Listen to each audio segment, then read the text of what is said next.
والعاقبة للمتقين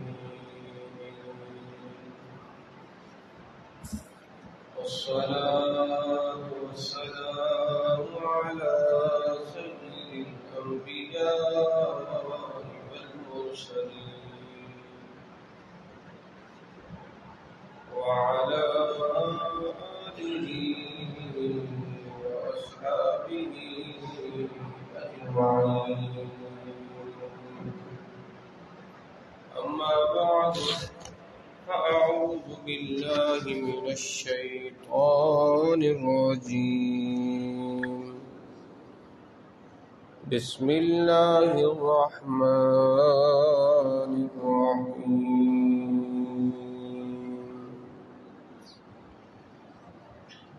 قال الله تبارك وتعالى في القرآن المجيد والفرقان الحميد: واعبدوا الله ولا تشركوا به شيئا وبالوالدين إحسانا. آمنت بالله صدق الله العظيم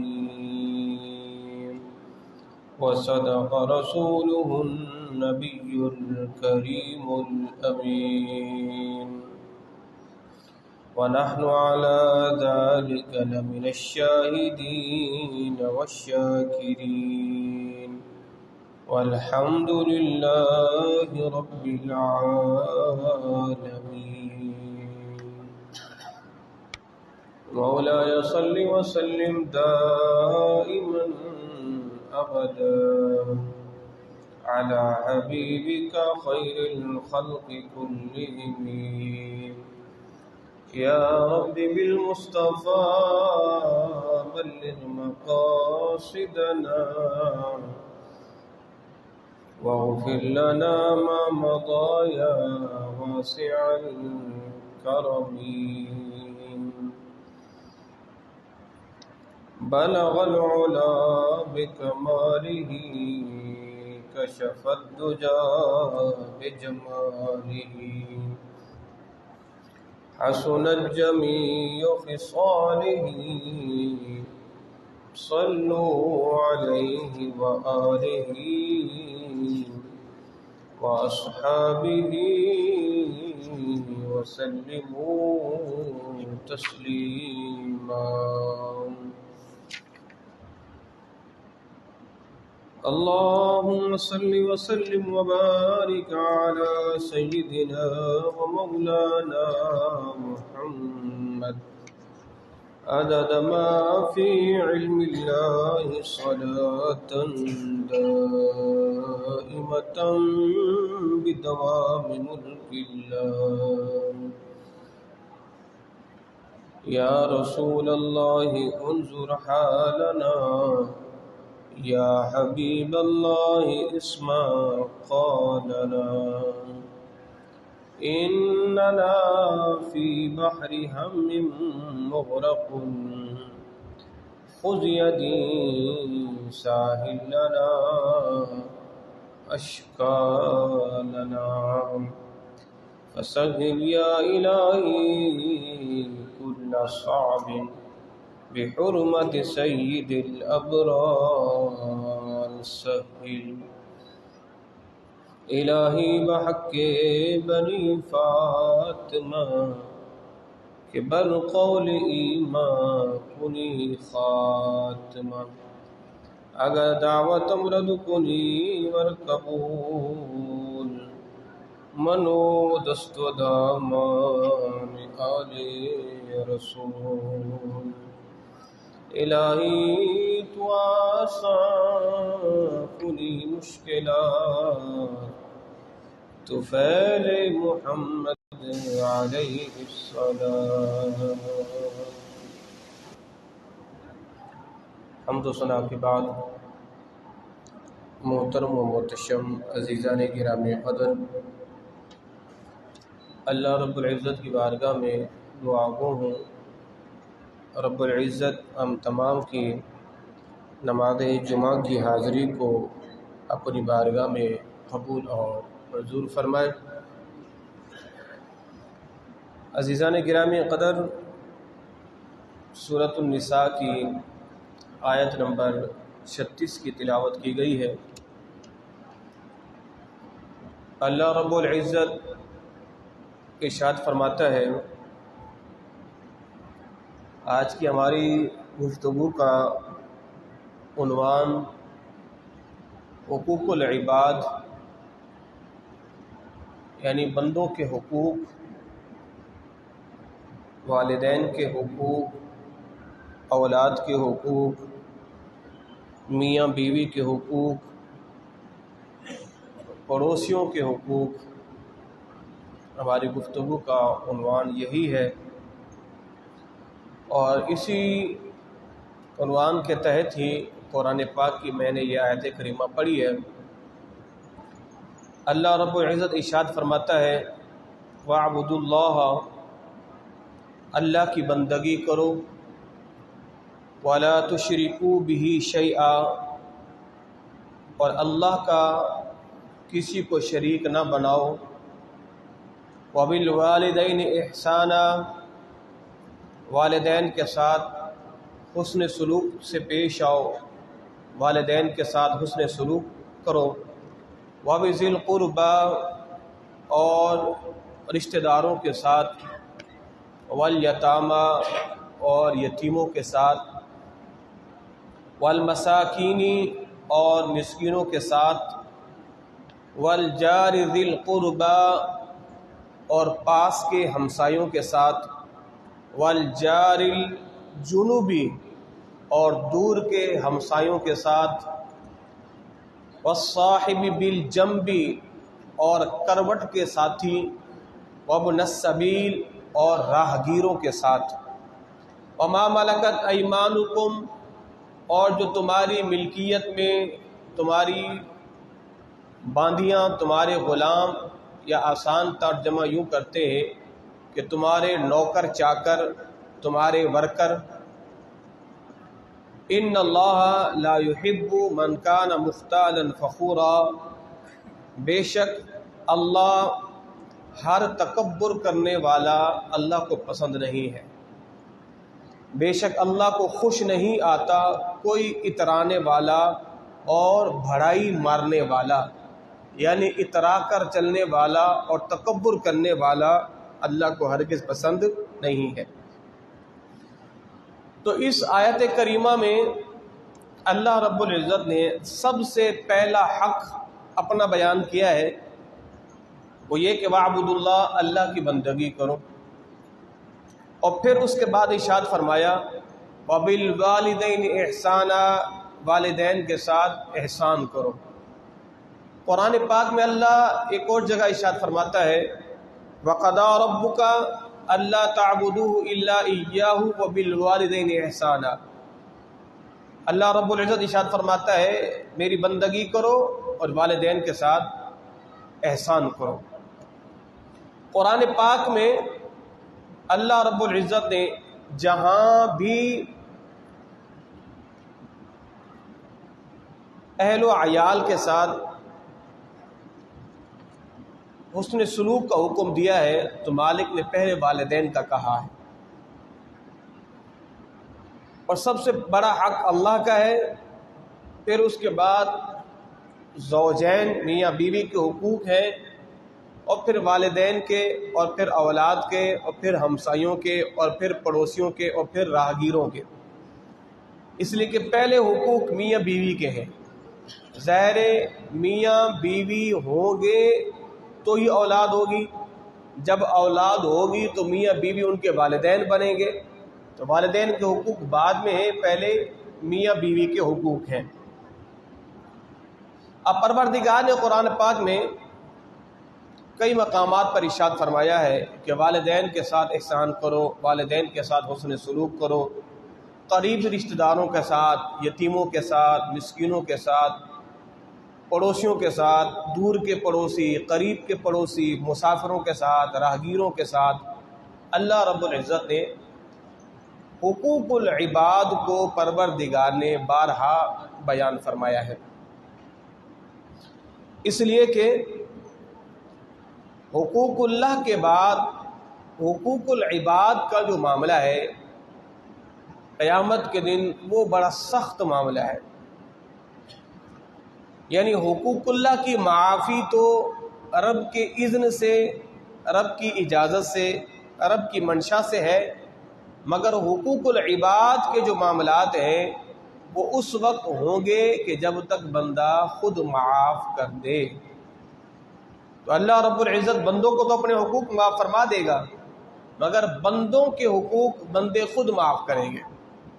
تو اللہ رب العزت ارشاد فرمائے گا کہ اے میرے بندو، یہ تم پر جو حقوق ہیں وہ تمہارے اعزاء و اقرباء کے ہیں، پہلے ان سے حقوق کی معافی کرواؤ، پھر پروردگار تمہیں معاف فرمائے گا. یعنی اگر دیکھا جائے تو بندوں کے حقوق میں بھی رب کے حقوق ہیں. مثال کے طور پر اللہ رب العزت نے ارشاد فرمایا حلال کماؤ اور حلال کھاؤ. اب اگر کوئی شخص اپنی اولاد کو حرام کھلاتا ہے، ایک تو اس نے اولاد کے حقوق ضائع کیے اور ایک اس نے رب کی نافرمانی بھی کی، تو گویا کہ یہاں پر دو حقوق ہو گئے. اب وہ رب کی بارگاہ میں بھی معافی کا طلبگار ہوگا، اور اولاد کو جو اس نے لقمہ حرام کھلایا ہے اس پر بھی اولاد سے معافی مانگے کہ میں نے تمہیں حرام کھلایا ہے. اسی طرح اب اگر کوئی بندہ کسی کو قتل کرتا ہے، کسی کو قتل کرتا ہے، تو اس کی سزا کیا ہے؟ ایک سزا تو یہ ہے یا تو اس کے ورثاء اس کو قتل کر دیں، نمبر ایک. نمبر دو، یا پھر اس کے ورثاء اس کو معاف کر دیں. تو اس کے معاف کرنے سے ورثاء کا تو حق معاف ہو گیا، مگر اللہ کا حق اب بھی باقی ہے. تو اللہ کا حق کیسے باقی ہے؟ اللہ کا حق یوں باقی ہے کہ رب نے ایک جان کو قتل کرنا حرام قرار دیا تھا.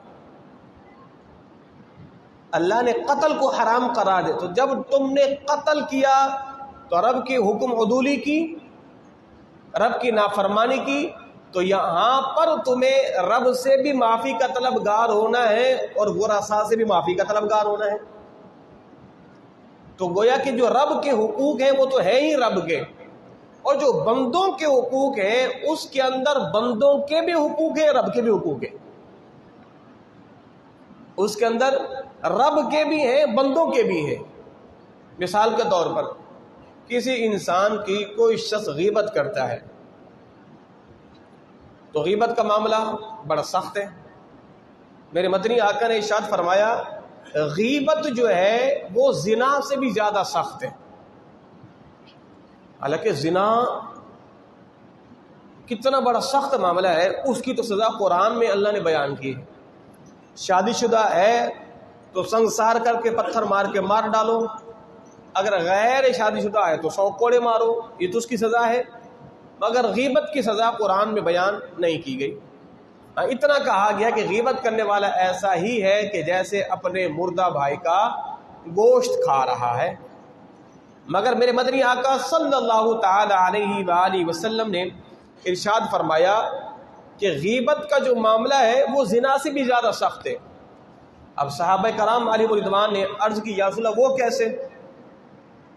غیبت کا معاملہ زنا سے سخت کیسے ہے، وہ کیسے؟ تو حضور نے فرمایا کہ زنا کا معاملہ تو یوں ہے، اگر کوئی بندہ زنا کرتا ہے تو زنا کی معافی کس سے ملے گی؟ اللہ سے. زنا کی معافی اللہ سے مانگے گا کیونکہ اس نے رب کے حکم کو توڑا ہے. تو جو غیبت کا معاملہ ہے یہ یوں سخت ہے، اس کے اندر بندہ اس سے معافی مانگے کہ جس کی اس نے غیبت کی ہے، جس کی اس نے غیبت کی ہے. تو یہاں پر تو رب سے بھی معافی ہے، غیبت کے اندر رب سے بھی معافی ہے اور بندے سے بھی معافی ہے. غیبت کر کے رب کے حکم کو توڑا، رب سے معافی مانگے، اور بندے کی غیبت کر کے اس کو تکلیف دی، اس کو اذیت دی، تو بندے سے بھی معافی مانگے. تو اس لیے میرے مدنی آقا صلی اللہ تعالی علیہ وآلہ وسلم نے ارشاد فرمایا کہ غیبت کا معاملہ زنا سے بھی زیادہ سخت ہے، اس لیے کہ غیبت کا تعلق حقوق العباد کے ساتھ ہے۔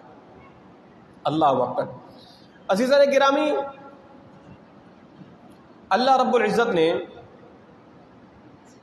صرف اسلام کے اندر نماز، روزہ، زکوٰۃ، حج یا دیگر معاملات یہ اپنی جگہ، مگر اس کے ساتھ ساتھ نماز کی ادائیگی بھی ہے، سب کچھ ہے، مگر حقوق العباد اگر ادا نہیں کیے تو اس کی سزا بھی ہے۔ یعنی جہاں نماز پڑھنے کی جزا ہے وہاں حقوق العباد کو ترک کرنے کی سزا بھی ہے، وہاں سزا بھی ہے۔ اللہ اکبر۔ اور اس کی سزا دنیاوی بھی ہے اور اخروی بھی ہے۔ حقوق العباد کو ترک کرنے کی سزا دنیا کے اندر بھی اور آخرت کے اندر بھی ہے۔ حضرت امام غزالی علیہ رحمہ فرماتے ہیں کہ ماں باپ کو ستانے والا، ماں باپ کو اذیت دینے والا، ماں باپ کا نافرمان، ماں باپ کا دل دکھانے والا، اللہ اسے اس کی سزا دنیا میں بھی دے گا اور آخرت میں بھی دے گا۔ دنیا میں بھی سزا ہے اور آخرت میں بھی سزا ہے، اور اس وقت تک اس کو موت نہیں آئے گی جب تک دنیا میں ماں باپ کی نافرمانی کی، ماں باپ کو اذیت دینے کی سزا دنیا میں چکھ نہ لے۔ تو گویا کہ حقوق العباد کا معاملہ کتنا سخت ہے کہ کریم مالک نمازوں کی چھوڑنے کی سزا آخرت میں یہ دے یا دنیا میں دے، مالک ہے، مگر اس کی سزا بڑی آخرت کے اندر باقی ہے، نماز کو جان بوجھ کے چھوڑنے کی۔ مگر حقوق العباد کے اندر والدین کا معاملہ کتنا بڑا سخت ہے کہ دنیا کے اندر بھی سزا ہے اس کی اور آخرت میں بھی سزا ہے۔ اللہ اکبر۔ اور اسی طرح پروردگار نے ایک مسلمان کا مال، اس کا خون اور اس کی عزت و آبرو ایک اور مسلمان پر اللہ نے حرام کر دیا۔ پروردگار نے کہ نبی صلی اللہ علیہ وسلم ارشاد فرمایا کہ ایک مسلمان کا مال، اس کا خون اور اس کی عزت و آبرو دوسرے مسلمان پر حرام ہے۔ کسی کی عزت و آبرو کو اچھالنا بھی حرام، کسی کا مال لینا بھی حرام، اور کسی کا ناحق خون بہانا بھی حرام ہے۔ اللہ اکبر۔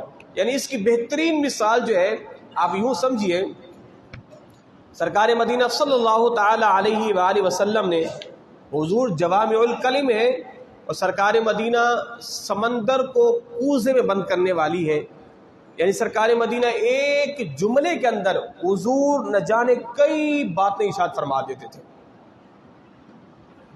اب حضور نے صحابہ کرام سے پوچھا کہ یہ بتاؤ مفلس کون ہے؟ مفلس۔ اب صحابہ کرام نے عرض کی یا رسول اللہ، مفلس وہ ہے کہ جس کے پاس درہم و دینار نہ ہو۔ یعنی آپ یوں سمجھے کہ مفلس وہ ہے کہ جس کے پاس پیسے نہ ہو۔ بھی میں پوچھوں بھی جناب مفلس کون ہے، تو آپ کہیں کہ جناب مفلس جس کے پاس فلوس نہ ہو، فلوس بمانا پیسہ، وہ مفلس ہے، وہ غریب ہے، لاچار ہے۔ تو حضور نے پوچھا مفلس کون ہے؟ صحابہ کرام نے کہا حضور جس کے پاس پیسہ نہیں ہے۔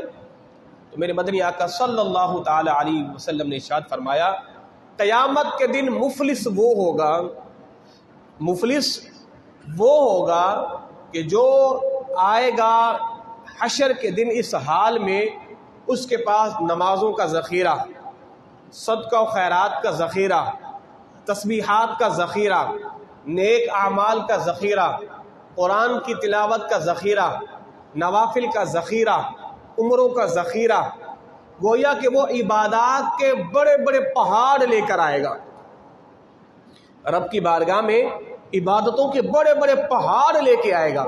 اور جب پہاڑ عبادتوں کے لے کے آئے گا اور اس کے جو حقدار ہوں گے وہ آ جائیں گے، اے پروردگار ہمیں اس سے حق چاہیے۔ کیا حق ہے؟ مالک یہ ہمیں اذیت دیتا تھا، ایک اور آ گیا مالک اس نے میرے پیسے دینے تھے دنیا میں، ایک اور آ گیا پروردگار اس نے میری زمین ناحق جو ہے وہ غصب کر لی تھی، ایک اور آ گیا مالک اس نے سر عام جو ہے میری عزت کو تاتار کیا تھا، ایک اور آ گیا اس نے میری بیٹیوں پر جو ہے وہ تہمتیں لگائی تھی۔ اب پروردگار ایسا تو نہیں ہے کہ آخرت میں کہا جائے چلے جی بسم اللہ کریں، لگائیں دو تین چماٹے اس کو دما کے، وہاں تو ایسا نہیں معاملہ۔ تو وہاں یہ کہا جائے گا چلے جی اب آپ اس کو اپنی نیکیاں دیں، وہ جو عبادتوں کا ذخیرہ تھا اس کو خالی کریں. تم نمازیں لے جاؤ، تم قرآن کی تلاوت لے جاؤ، تم اس کے نوافل لے جاؤ، تم اس کے صدقہ و خیرات لے جاؤ، تم اس کے سردیوں کے روزے لے جاؤ، تم اس کی گرمیوں کے روزے لے جاؤ. اب اتنے حقدار آئیں گے، سب کو سب کچھ دے دے گا، مگر اب اس کے پلے کچھ نہیں ہوگا. ابھی بھی رہتے ہوں گے، اب کیا ملے گا؟ نیکیاں تو ساری ختم ہو گئی. تو اب کہا جائے گا اپنے گناہ اس کے کھاتے میں ڈال جاؤ، اپنے گناہ اس کے کھاتے میں ڈال جاؤ. اب وہ لوگوں کے گناہ لیتا پھر رہا ہے. تو حضور نے فرمایا مفلس وہ ہے آئے گا نیکیوں کے پہاڑ لے کے، مگر پلے ایک نیکی بھی نہیں بچے گی. یعنی حقوق العباد کے اندر اس سے بڑھ کر کوئی مثال سمجھنے کے لیے ہمارے پاس نہیں ہے کہ حضور نے اتنی بڑی مثال دے دی. یعنی یہ حقوق العباد کا معاملہ ہے، اتنی بڑی مثال کہ جس سے ہم کچھ سمجھتے نہیں ہیں. کسی کا مال لے لیا، کسی کو اذیت دے دی، کسی کو نقصان دے دیا، مذاق میں کسی کا دل توڑ دیا، کسی کے آنسو نکال دیے، بھری محفل میں تفریح کرتے ہوئے اگلی کی گردن کو جھکانے پر مجبور کر دیا. یہ وہ چیزیں جسے میں اور آپ جناب عالی وہ ڈکار سمجھ کے لے لیتے ہیں، مگر اس کا اتنا بڑا نقصان کہ آخرت میں نیکیوں کا ذخیرہ یا اپنا خالی ہو جائے گا. الامان الحفیظ، اللہ کی پناہ. تو اس چیز کا آپ خصوصی خیال کریں. حقوق العباد کا ایک ایک لمحہ جو ہے وہ آپ کا اس کا خصوصی خیال رکھیں کہ کہیں وہ جو نیکیوں کا ذخیرہ آپ جمع کر رہے ہیں وہ کہیں ضائع نہ ہو جائے. اللہ اکبر. آقا کریم صلی اللہ تعالی علیہ وآلہ وسلم نے اس حدیث پاک کو بیان کرنے کے بعد پھر ارشاد فرمایا لوگوں سنو، جو معافی مانگنی ہے دنیا میں مانگ لو، جس کے درہم و دینار دینے ہیں دنیا میں ہی دے لو، یہیں پر مکا کر لو، یہیں پر معافی تلافی کر لو. قیامت کے دن پھر معافی تلافی کا وقت نہیں ملے گا، وہاں پر پھر درہم و دینار کام نہیں آئیں گے. جو کرنا ہے یہیں کر لو، یہیں مکا کر کے جاؤ. بھئی اگر دو مجرم جو ہے وہ اگر یہیں مکا کر لیں اور ان کو تھانے میں جانا نہ پڑے تو ان کی بچت ہو سکتی ہے نا. عدالت میں جانے سے پہلے یہی مکا کر لیں، یہی معافی تلافی کر لیں، جو لینا دینا یہی رفع دفع کر لیں، عدالت میں نہ جائیں. اور میرے مدنی آقا صلی اللہ علیہ وسلم نے اس کو بہترین مثال دے کے سمجھائے. حضور نے فرمایا دیکھو اگر دو بھائیوں کا معاملہ میرے پاس آئے گا تو میں تو فیصلہ کر دوں گا، اور میرے پاس آنے کے بعد پھر فیصلہ ہو کے رہے گا، میرے پاس آنے کے بعد فیصلہ ہو کے رہے گا. ہاں اگر تم نے آنے سے بچنا ہے تو آپس میں مکا کر کے بات کو وہی رفع دفع کر دو. اگر بات یہاں آئی حکم بھی لگے گا اور حد بھی لگے گی، سزا بھی جاری ہوگی، وہیں پہلے مکا کر لو. تو اس لیے آپ عدالت جانے سے پہلے یہی مکا کر لیں، یہی معافی تلافی کر لیں. وہاں چلے گئے تو پھر وہاں تو رتی کا حساب ہوگا، معاشے کا حساب ہوگا، دینے بھی پڑیں گے پھر لینے بھی پڑیں گے. اللہ اکبر. اللہ ہم سبوں کو جو ہے حقوق العباد کے اندر خصوصی طور پہ پروردگار خیال کرنے کی توفیق عطا فرمائے.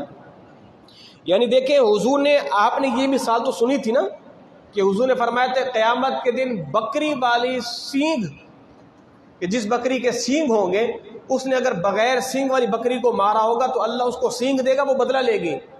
اور آج میں نے صبح یہ روایت بھی پڑھی ہے اگر کسی چونٹی کا چونٹی پر عوض ہوگا، یعنی بکری کا تو ہے معاملہ، ہم نے سنا ہے سرکار کا، اور یہاں تک آج یہ میں نے روایت پڑھی ہے حضور نے چونٹی کا فرمایا ہے. اگر ایک چونٹی نے دوسری چونٹی کا بدلہ دینا ہوگا یا ایک چونٹی نے دوسری چونٹی کو تکلیف دی ہوگی تو اللہ ان کو بھی اس کا بدلہ دلوائے گا. اللہ اس چونٹی کو بھی بدلہ دلوائے گا.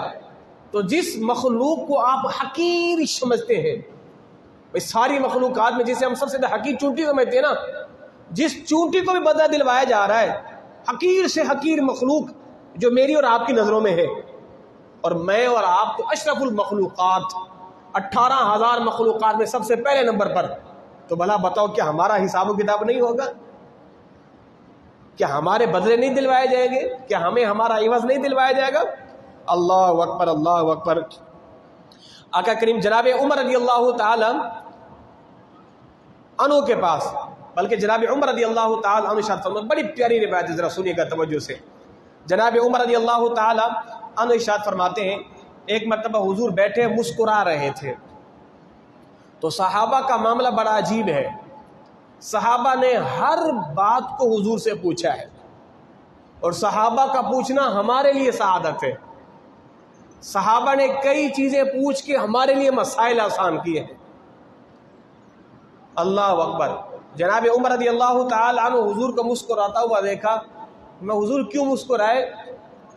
تو حضور نے ارشاد فرمایا قیامت کے دن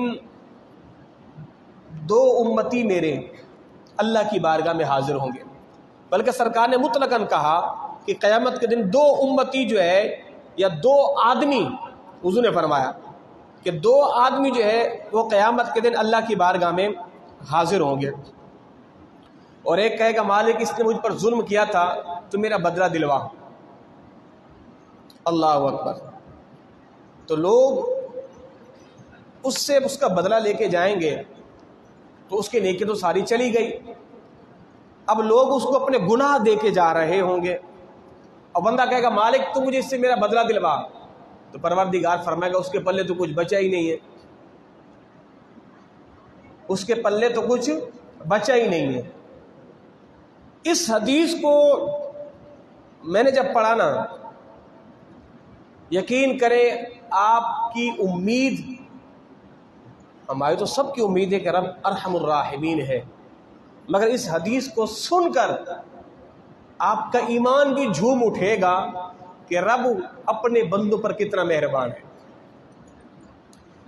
ہم وہ سنتے نا کہ اللہ کی رحمت بہانے تلاش کر کے بندوں کو معاف کرتی ہے، سنتے رہتے نا کہ رب کی رحمت بہانے تلاش کرتی ہے، تو وہ حدیث بھی مل گئی کہ رب کی رحمت کیسے بہانے تلاش کرتی ہے۔ تو بندہ کہے گا مالک پھر میرے گناہ لے کے اس کے کھاتے میں ڈال۔ اللہ اکبر، اللہ اکبر۔ میرا پروردگار نا اس بندے کے سامنے جنت کا ایک حسین منظر پیش کر دے گا، اب وہ بندہ اس جنت کو دیکھے گا، اس کے اندر اس کو ایک شہر نظر آئے گا، شہر۔ اب وہ شہر مٹی کا نہیں، سونے کا شہر ہوگا۔ وہ شہر کس کا ہوگا؟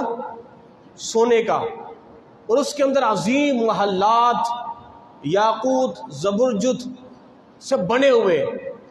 بندہ اس کو دیکھ کر رشک کرے گا، کہے گا مالک یہ تو کسی نبی کا ہی ہوگا، یہ تو کسی نبی کا ہوگا۔ اور میرا پروردگار جل جلالہ ارشاد فرمائے گا ہاں یہ اس کا ہے کہ جو اس کی قیمت ادا کرے، یہ محل اس کا ہے جو اس کی قیمت ادا کرے۔ تو بندہ کہے گا مالک بھلا اس کی قیمت کون ادا کر سکتا ہے؟ بھلا اس کی قیمت کون ادا کر سکتا ہے؟ تو میرا رب فرمایا گا کہ تو ادا کر سکتا ہے، اس محل کی قیمت تو ادا کر سکتا ہے، اس کو تو خرید سکتا ہے۔ وہ کہے گا مالک میں یہ کیسے؟ میں اس محل کو خرید سکتا ہوں، وہ کیسے؟ یہ کیسے ہو سکتا ہے؟ پروردگار فرمائے گا تو اپنے بھائی کو معاف کر دے، یہ محل ہم تمہیں عطا دے دیں گے۔ تو اپنے بھائی کو معاف کر دے، یہ محل ہم تمہیں دے دیں گے۔ بندہ کہے گا مالک میں نے معاف کیا، میں نے معاف کیا، میں نے معاف کیا۔ اب پروردگار کیا فرمائے گا؟ اب اپنے بھائی کا ہاتھ پکڑ کے جنت میں داخل ہو جائے۔ اب اپنے بھائی کا ہاتھ پکڑ کے جنت میں داخل ہو جائے۔ اب اندازہ لگاؤ اب اس کو ملنی کیا تھی؟ سزا۔ مستحق کس کا تھا؟ سزا کا۔ رب کی رحمت جھوم اٹھی تو رب نے اس کی معافی کا سبب بھی خود پیدا فرما دیا۔ رب چاہتا ٹھیک ہے اپنے گناہ اس کے ذمے تھوپ اور جا، مگر رب نے اس کو بھی معاف کرنا تھا نا، کہ جس نے ظلم کیا تھا، رب کی رحمت جوش میں آئی، رب نے اسے بھی تو معاف کرنا تھا۔ تو رب نے ایک تدبیر کی کہ دیکھ یہ محل ہم تمہیں دے دیں گے تو اس کو معاف کر دیں. مالک میں نے معاف کیا, چلو ٹھیک ہے تم دونوں جنت میں چلے جاؤ. اللہ اکبر, اللہ اکبر. تو اللہ اکبر. آقا کریم صلی اللہ تعالی علیہ وسلم جب سرکار یہ روایت بیان کر رہے تھے نا, تو جب حضور نے یہ بات بیان فرمائی نا کہ سب لوگ اس کو اپنے گناہ دے کے چلے جائیں گے, تو حضور کی آنکھیں بھر آئی تھیں. جناب عمر کہتے ہیں حضور کی آنکھوں سے آنسو آ گئے تھے کہ اس شخص کو سارے گناہ دے کے جا رہے ہیں. جب سرکار نے اس روایت کو بیان کیا نا آخر میں اللہ دونوں کو جنت دے دے گا, تو میرے مدنی آقا مسکرا دیے. تو حضور جو ہے وہ مسکرا دیے. تو حقوق العباد کا معاملہ اتنا سخت. اب جیسے قرض کا معاملہ ہے, اب اگر کوئی بندہ کسی کا قرض دینا چاہتا ہے مگر دے نہیں پاتا, دیکھیں دو صورتیں الگ ہیں. ایک تو ہے کہ وہ ادا کرنے پر قدرت رکھتا ہے مگر دیتا ہی نہیں ہے, اور ایک وہ ہے جو دینے کا ارادہ رکھتا ہے مگر قدرت نہیں ہے. دونوں کا معاملہ الگ ہے. ایک ہے جو ہڑپنا چاہتا ہے اور ایک ہے دینا چاہتا ہے, اس کے پاس وسائل نہیں ہے. تو جو دینا چاہتا ہے اس کے پاس وسائل نہیں ہے, قیامت کے دن رب اس کی بخشش کا بہانہ خود بنائے گا. جو دیتا نہیں ہے اس کی تو پکڑ ہوگی, اور جو دینا چاہتا ہے اس کے پاس اسباب نہیں ہے. قیامت کے دن بندہ تو اگر مالک اس نے میرے پیسے دینے تھے, تو میرے مدنی آقا فرماتے ہیں رب اس سے کہے گا اے میرے بندے ہم تمہیں یہ بھی دیں گے, یہ بھی دیں گے, یہ بھی دیں گے, چل ایسا کر میرے بندے کو معاف کر دے, تو میرے بندے کو معاف کر دے. تو جو دینا چاہتا ہے رب اس کے بخشش کا بہانہ خود بناتا ہے, اور جو دینا نہیں چاہتا پھر رب اس کی پکڑ فرماتا ہے. اللہ اکبر. تو آقا کریم صلی اللہ تعالی علیہ وآلہ وسلم سب سے زیادہ حقوق العباد کا خیال آپ نے رکھنا ہے. اب جیسے بڑا بھائی ہے, ہمارے ہاں تو بڑے بھائی کو کچھ سمجھا ہی نہیں جاتا نا. میرے مدنی آقا نے فرمایا کہ بڑا بھائی باپ کی جگہ ہے, بڑا بھائی باپ کی جگہ ہے. تو جس طرح باپ کی تعظیم کرتے تھے, باپ کے پردہ کر جانے کے بعد بڑے بھائی کو باپ کی جگہ رکھو, اس کی وہ عزت و تکریم کرو. بڑی بہن ماں کی جگہ ہے, بڑی بہن ماں کی جگہ ہے. ماں پردہ کر گئی ہے, اپنی بہن کو, بڑی بہن کو وہ عزت و تکریم دو جو اپنی ماں کو دیا کرتے تھے. یہ میرے مدنی آقا کا فرمان ہے. حضور نے فرمایا کہ چاچا جو ہے وہ باپ کی جگہ ہے, چاچا باپ کی جگہ ہے. باپ کا انتقال ہو گیا ہے, اپنے چاچا کے ساتھ حسن سلوک کرو. خالہ ماں کی جگہ ہے. ایک شخص حضور کی بارگاہ میں آیا نا, یا رسول اللہ مجھ سے گناہ ہو گیا ہے, مجھ سے گناہ ہو گیا ہے, اس کا میں کفارہ کرنا چاہتا ہوں. تو حضور نے فرمایا جا اپنی والدہ کی خدمت کر. اس نے کہا یا رسول اللہ میری تو والدہ ہے ہی نہیں. فرمایا تیری خالہ ہے, کہا جی ہے. فرمایا اس کی خدمت کر, رب تجھے معاف فرما دے گا. اپنی خالہ کی خدمت کر, رب تجھے معاف فرما دے گا. ایک شخص حضور کی بارگاہ میں حاضر ہوا. حضور نے فرمایا تیرے والدین ہیں, کہا کہ نہیں. تو حضور نے فرمایا اپنے والد کے اس دوست کے ساتھ صلہ رحمی کر کہ جس کے ساتھ تیرے والد کے اچھے تعلقات تھے, جس کے ساتھ تیرے والد کے اچھے تعلقات تھے اس کے ساتھ صلہ رحمی کر. جس کے ساتھ تیری والدہ کے اچھے تعلقات تھے اس کے ساتھ صلہ رحمی کر. باپ نہیں ہے تو بڑے بھائی کے ساتھ, ماں نہیں ہے تو بڑی بہن کے ساتھ, ان کے ساتھ تم صلہ رحمی کرو. اللہ اکبر. اور ہمارے ہاں سب سے زیادہ اذیت اپنے اعزاء و اقربا کو دی جاتی ہے, بالخصوص پڑوسی. ان کو کچھ سمجھا ہی نہیں جاتا, پڑوسیوں کو کچھ سمجھا ہی نہیں جاتا. اللہ اکبر. سنیے حدیث پاک. وعن ابی ہریرہ رضی اللہ عنہ ان النبی صلی اللہ علیہ وسلم قال واللہ لا یؤمن واللہ لا یؤمن واللہ لا یؤمن. جناب ابو ہریرہ حدیث پاک کے راوی ہے. حضور نے 3 مرتبہ قسم کھا کے ارشاد فرمایا. حضور کا قسم کھانا اس بات کی علامت ہے کہ میرے مدنی آقا بڑی اہم بات فرمانے لگے ہیں. واللہ واللہ واللہ, اللہ کی قسم, اللہ کی قسم, اللہ کی قسم, وہ مومن نہیں, وہ مومن نہیں, وہ مومن نہیں. صحابہ کرام یقیناً لرز گئے ہوں گے, یا رسول اللہ وہ کون بدبخت ہے, وہ کون نامراد ہے کہ جس کے متعلق حضور آپ 3 مرتبہ قسم کھا کے کہہ رہے ہیں وہ مومن نہیں، وہ مومن نہیں، وہ مومن نہیں، کون ہے؟ اللہ اکبر۔ میرے مدنی آقا صلی اللہ علیہ وسلم ارشاد فرمایا قال الذی لا یأمن جارہ بوفاقہ، حضور نے فرمایا اللہ کی قسم وہ مومن نہیں جس کی اذیتوں سے اس کا پڑوسی محفوظ نہیں، جس کی اذیتوں سے اس کا پڑوسی محفوظ نہیں ہے وہ مومن نہیں ہے، وہ مومن ہی نہیں ہے۔ اس کی واضح مثال ہے، آپ کے یہاں شادی بھی آئے، ہلہ گلہ ہے، پڑوسی کے بچے نہیں سو پا رہے، یہ اذیت ہی ہے نا۔ آپ اپنے گھر کے اندر ہلہ گلہ اتنا ہے کہ پڑوسی آپ کا پریشان ہے، یہ اذیت ہی ہے۔ اور حضور نے یہ بھی فرمایا ہے وہ بھی مومن نہیں ہے کہ جو خود تو پیٹ شیر ہو کے سویا ہے رات کو طرح طرح کے مرغ مسلم کھا کے، اور اس کا پڑوسی بھوکا سویا ہے، وہ بھی مومن نہیں ہے۔